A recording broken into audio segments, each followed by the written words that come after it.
Welcome back. You're watching the breaking news show right here on CNN News 18, and we're actually taking you now to a story playing out in Karnataka, a state that you'll remember has seen a new government in power, the Congress government that came into power with their 5 promises, 5 major guarantees to citizens. Now, there's been quite a bit of hubbub back and forth about what has been considered the freebies within the manifesto. The Congress had made 5 major guarantees, with the opposition, which is now the BJP, arguing that those guarantees were equivalent to freebies and that they would harm the state exchequer.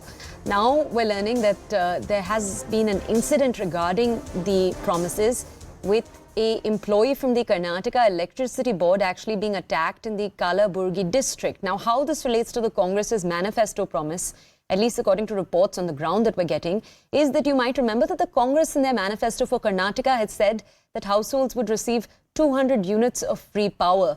Now, it is being said that this man was attacked when he went to ask for the electricity bill to be paid. This was in a dhaba and in a house. The bill itself was worth 13,000 rupees, and reportedly he was attacked because those who attacked him, the perpetrators, claimed that because of the Congress manifesto, they should not have to pay the bill. Now, we're obviously going to have to check with reporters to understand which aspects of this report are accurate. The visuals you're seeing on your screen right now are of the electricity board employee in a hospital after he was, of course, injured in a scuffle. We'll speak in just a second to reporters on the ground. We'll ask them for more details. You'll remember the 5 Congress promises have attracted quite a bit of attention, with the BJP arguing that these promises are going to cause a burden to the state exchequer, that they're going to increase the debt that the state owes. But with the Congress saying that A, they will be able to raise the amount that will be required in the state exchequer to fulfill these 5 promises. They've also said that it is the centre that does not release enough money to the states. And if the centre were releasing enough money to the states, there would be more than enough money for the Congress to fulfill all 5 of its promises.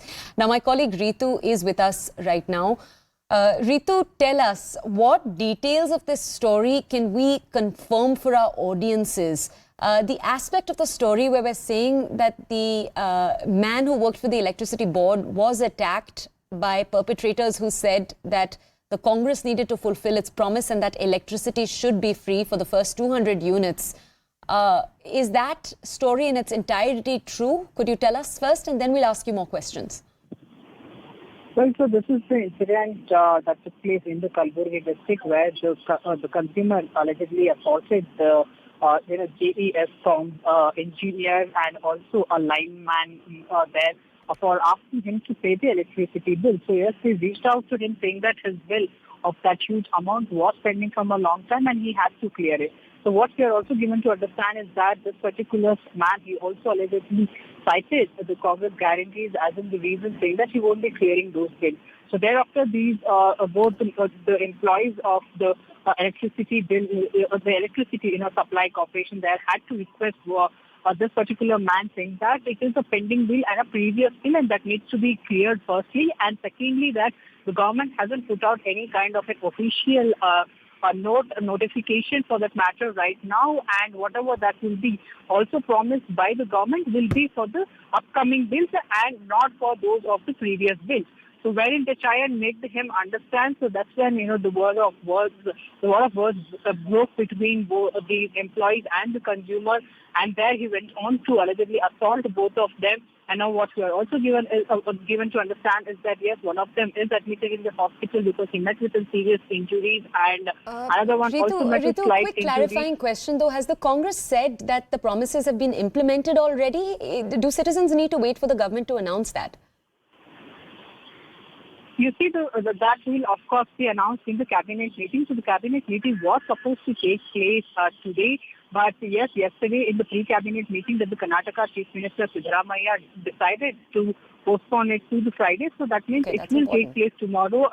Tomorrow at around 11 a.m. is what we are given to understand, where Karnataka Chief Minister has said that to the for party. us. We do need to move on.